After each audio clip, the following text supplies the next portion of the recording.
Воредни инспекцијски контроли наскоро се очекуваат да се случат во Карбинско. Ке се контролира црпењето на песок од Брегалница. Ова денес го најави заменик министерот за екологија и заштита на животната средина Јани Макрадули по вчерашните протести на тамошните земјоделци. Количината на исцрпениот песок е дел од мерење кој што оди помеѓу неколку институции во кои што е вклучено и Министерството за животна средина и просторно планирање, и тука внатрешно, интерно и ние во рамки на Министерството ќе направиме дополнителни контроли.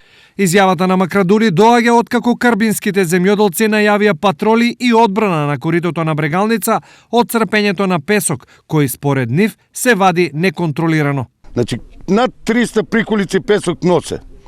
Јас секој ден го гледам тоа. Па мислам, джигерите ми се превратуваат. И гумата горе па наскоро, онако падни и асфалтот, главниот пат ќе го однесе.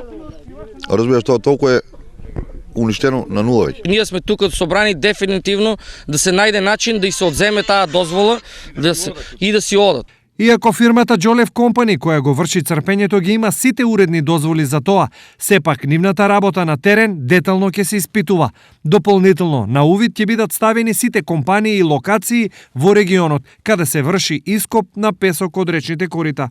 Јас се сложувам дека ведењето за песок е контраверзна работа, во која што понекогаш се преминува границата. Инспекторатот често носи одлуки, има многу одлуки во изминатите 2 години кои што се казнети, изречени прекршочни мерки, забрани за ископување, и тоа е една постојана борба. Ја користам приликата да апелирам дека ние нема да се повлечеме од таа постојана контрола. Инаку, според анализите на екологистите, неконтролираното црпење на песок од речните корита може да имаат далекусежни последици.